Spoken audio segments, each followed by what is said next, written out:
The deepest scars aren't on the skin, but on the heart that trusted too much. We bring you the intense narratives of broken promises and the long, cold road to finding justice for oneself. Hit that subscribe button and stay tuned for these powerful human dramas. My name is Sandra Ellison, and I need to tell you something that took me 3 years to say out loud. The day my daughter's husband looked me in the eye and said, "This dinner is for immediate family only, Sandra. You should go." I was standing on their front porch, holding a casserole dish I had driven 4 hours to deliver. The dish was still warm.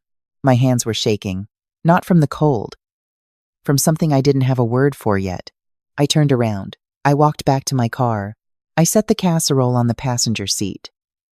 And I sat there in their driveway for 11 minutes before I could make myself start the engine.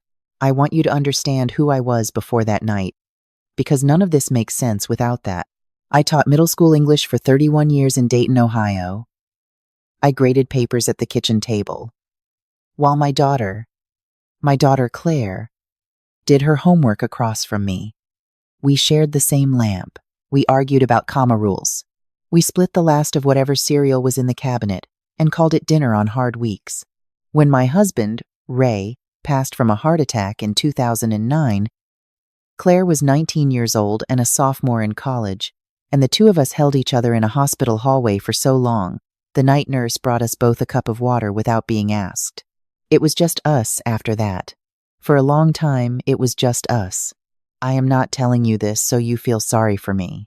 I am telling you this so you understand that Claire was not just my daughter. She was my person. The one I called when I got a flat tire in the school parking lot. The one who drove 6 hours round trip to help me clean out Ray's closet because I couldn't do it alone. The one who knew that I took my coffee with oat milk since 2015 and always had some in the refrigerator when I visited. I say all of this in the past tense now. That is something I am still getting used to.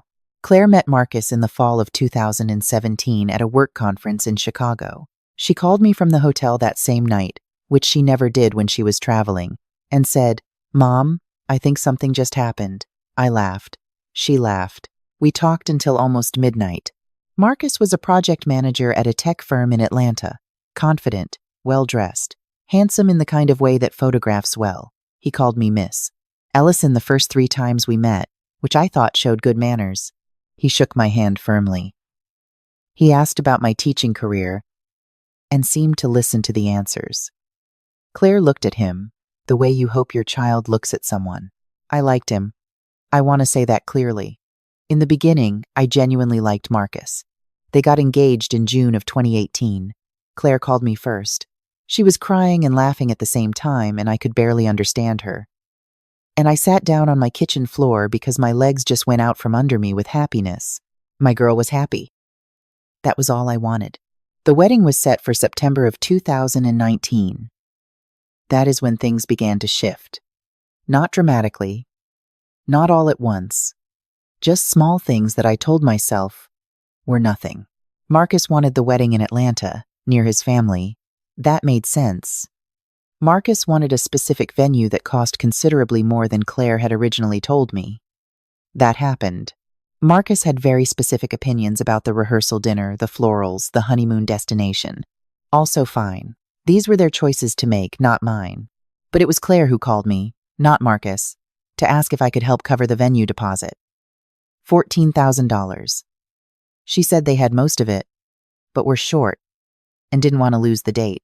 I had savings, 31 years of teacher's salary, a small life insurance payout from Ray's policy, and the kind of careful living that means you still drive a 2011 Camry because it runs fine and there is no reason to spend money you don't need to spend. I was not rich, but I had been careful. And I had always told Claire that what I had was partly hers someday. I wrote the check.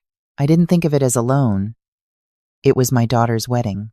I flew to Atlanta in September and watched my daughter walk down an aisle full of white roses and candlelight. And I cried so hard my mascara was gone before she even reached the altar.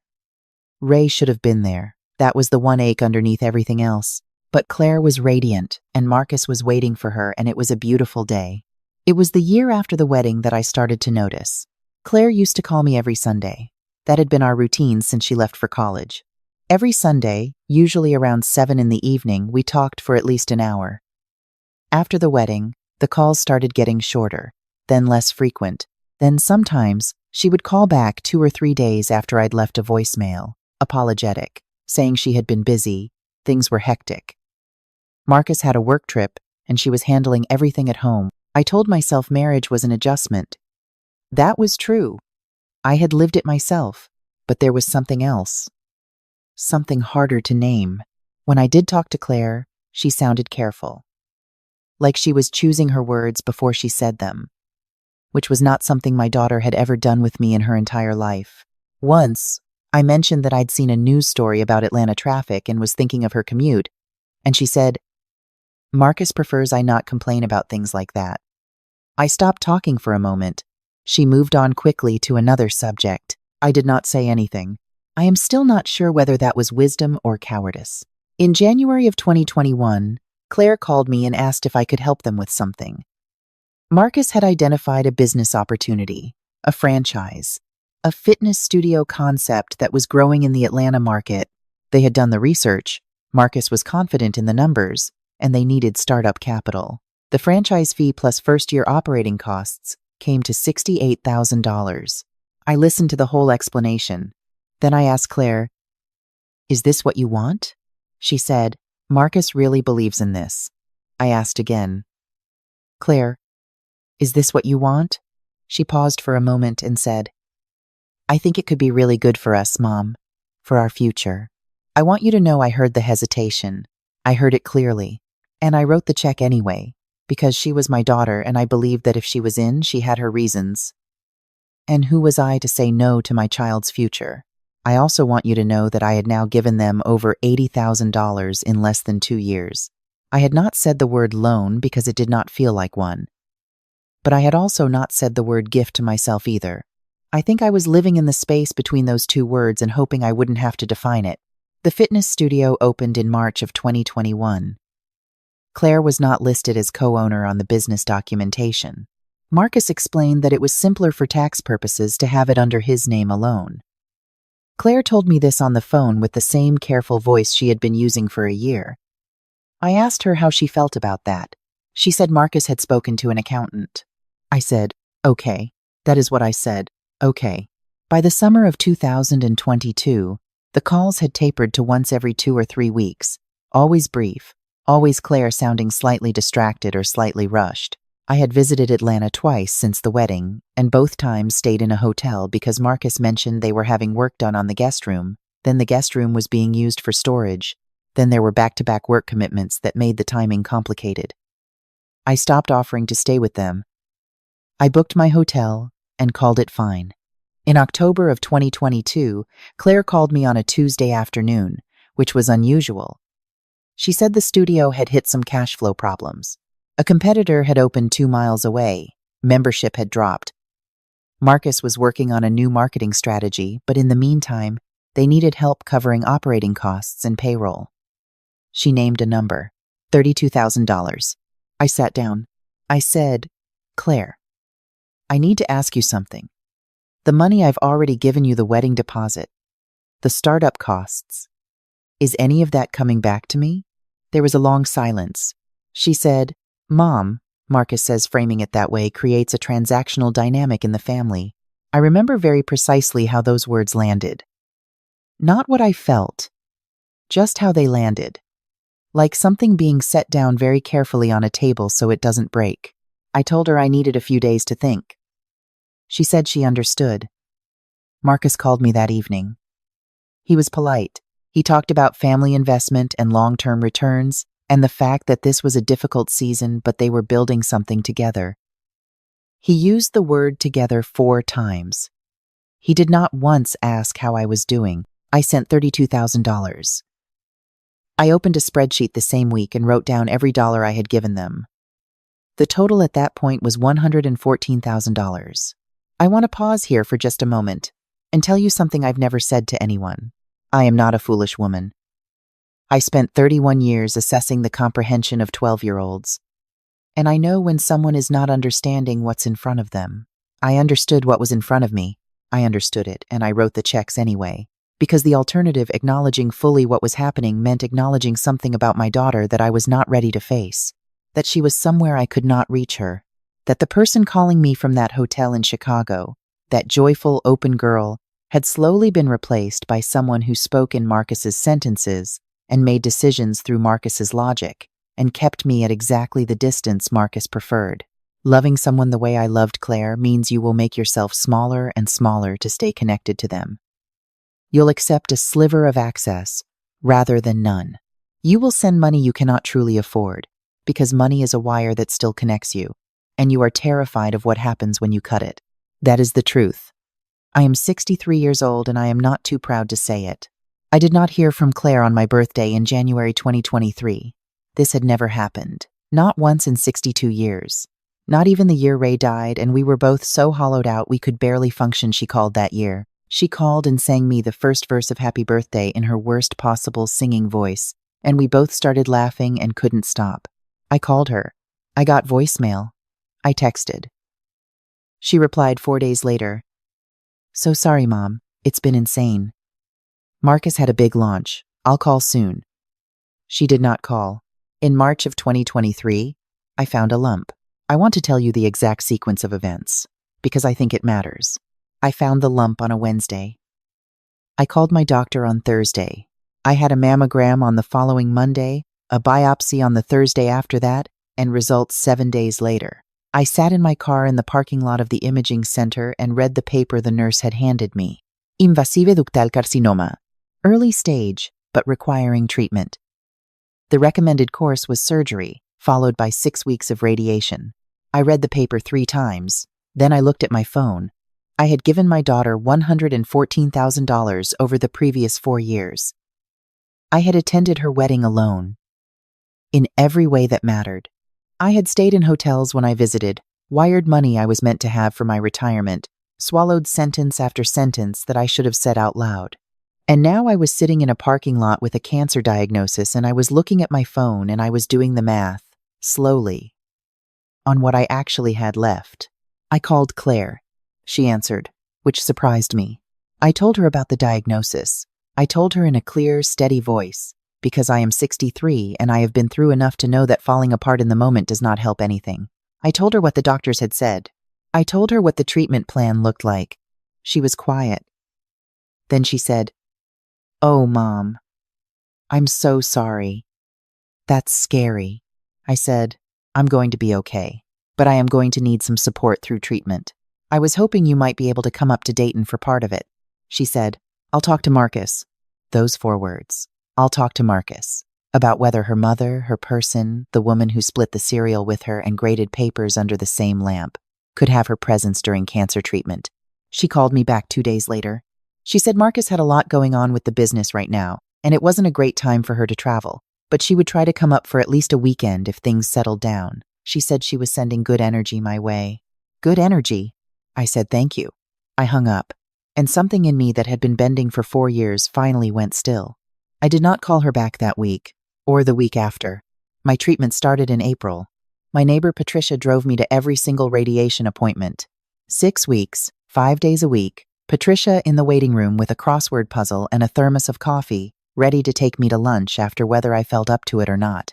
My colleague from school, Diane, organized a meal rotation with 4 other women, and my refrigerator was never empty for 2 months. My friend Carolyn flew in from Cincinnati for the first 2 weeks and slept on my couch and watched old movies with me when I couldn't sleep. Not one of those women was my daughter. In late May, I received a text from Claire. It said, "Hi, Mom. Hope treatment is going well. We're doing a little family gathering next Saturday. Nothing big. Just dinner at our place. Marcus's family and a few close friends. Would love for you to come down if you're feeling up to it." I read that message several times. I was 6 weeks into radiation. I was tired in a way I had never been tired before, a tiredness that lived in your bones. But it was my daughter, and she had asked me to come. I drove 4 hours. I brought the same chicken and rice casserole I had made for Claire her entire childhood, the one she requested every birthday, every time she was sick, every time something went wrong. I made it in the good dish, the deep ceramic one with the lid. I listened to a podcast the whole way down to stay awake. I pulled into their driveway at 6:15 inches the evening. Through the front window, I could see lights and people, and hear the low sound of music. I carried the casserole to the front door, the dish warm through the towel I'd wrapped it in, and I rang the bell. Marcus answered. He looked at me. Something passed across his face that I can only describe as inconvenience. Then he said, with a kind of practiced calmness, "Sandra, I wasn't expecting you." I said, "Claire invited me." He said, "Tonight's really just for immediate family. Marcus's parents, his siblings, a few people from our inner circle." I don't think Claire meant I think there was some miscommunication. I stood there. I looked past him into the house. I could see Claire, at the far end of the living room, talking to a woman I didn't recognize. Claire had not looked toward the door. I said, "Marcus, I drove 4 hours. I have been in radiation for 6 weeks. Claire texted me and asked me to come." He said, "I understand that, Sandra. I really do. But tonight isn't the right time. I'm sure Claire will set something up just for you soon." And then he began to close the door. I did not cry. I did not raise my voice. I looked at that door closing, and I thought about the $14,000 check I had written in 2018 with a full heart and no hesitation. I thought about the $68,000 I had handed over while hearing the hesitation in my daughter's voice and choosing to ignore it. I thought about $32,000 more while Marcus talked to me about transactional dynamics. I thought about Patricia in waiting rooms, and Carolyn on my couch, and my refrigerator full of food made by women who had never asked anything of me, except that I let them help. I thought about the lump I had found alone, on a Wednesday, and the parking lot where I had read my own diagnosis, and the 4 words that followed. "I'll talk to Marcus." I set the casserole dish down on the porch. I walked back to my car. I did not look back. I drove 30 minutes to a Marriott, checked in, and sat on the bed with my shoes still on. Then I opened my phone, went to my bank's app, and canceled the automatic monthly transfer I had set up 4 months earlier, $1,200 a month designated to help cover the studio's overhead while they restructured. Then I drafted an email. I kept it short. I told Claire that I had come as she asked, that I had been turned away at the door, and that I would not be offering further financial support going forward. I said I loved her. I said I was still her mother. I said the door to my home and my life was open to her whenever she wanted to walk through it, but that I would no longer walk through a door that Marcus opened, because he had made clear I would not be welcome. I sent it. Then I ordered room service, ate half of it, and slept for 10 hours. That was 14 months ago. Claire called me 3 days after the email. She was crying, which undid me more than I expected. She said I had humiliated Marcus in front of his family by showing up uninvited. I said that I had an invitation, in writing, from her. She said I knew what she meant. I said I didn't. She said I was making everything about money. I said I was making it about honesty. We talked for 40 minutes in circles, and then she said she needed time, and I said I understood, and we hung up. Marcus called the following week. He wanted to talk about resolving this. He mentioned the studio was still in a difficult phase. I let him finish. Then I said, "Marcus, I don't think we have anything to resolve. I think you've been very clear about where I stand. I've just finally gotten equally clear." He was quiet for a moment. Then he said that was disappointing. I agreed with him that it was. Claire texted me on my birthday in January. It said, "Happy birthday, Mom. Thinking of you." It was the first time she had acknowledged my birthday in 2 years. I replied, "Thank you, sweetheart." I held the phone for a while after that. I finished radiation in June of 2023.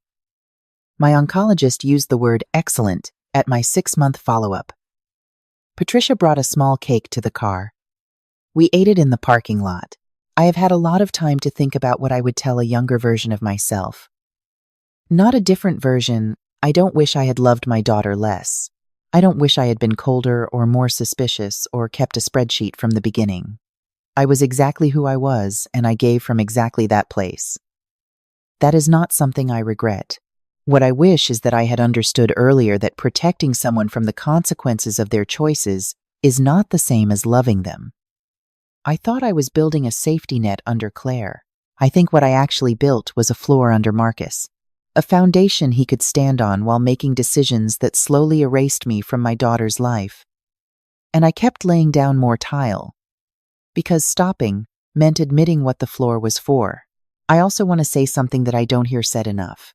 Financial abuse inside a marriage is real. I do not know with certainty what Claire's life looks like from the inside.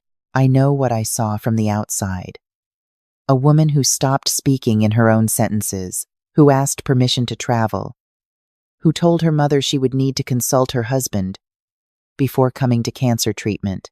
I do not know what is fear and what is choice. I do not know how much of my daughter is still in there, intact, waiting. I hope a great deal of her is. What I know is that I cannot be a resource to a situation that is harming her. Every dollar I gave flowed through Marcus. Every accommodation I made gave that arrangement more stability. Stopping was not abandonment. Stopping was the only honest thing I had left to give. The casserole is still a difficult memory. Not because of the rejection I have made peace with that, in the way you make peace with things that can't be undone. What gets me is that I had made it in the good dish, the deep ceramic one with the lid that holds heat for a long time. Claire has had that casserole out of that dish at least 50 times in her life. At every hard moment, every birthday, every fever, every heartbreak I was allowed to know about. I left it on their porch. I don't know what happened to it. I am 63 years old. I live in Dayton, Ohio. I have a neighbor who does crossword puzzles in medical waiting rooms, and a friend who flies from Cincinnati when the news is bad, and a refrigerator that gets filled without my asking by women who learned, same as me, that showing up is the whole thing. My door is open. It has always been open. I am just no longer willing to stand on someone else's porch and wait to be let in.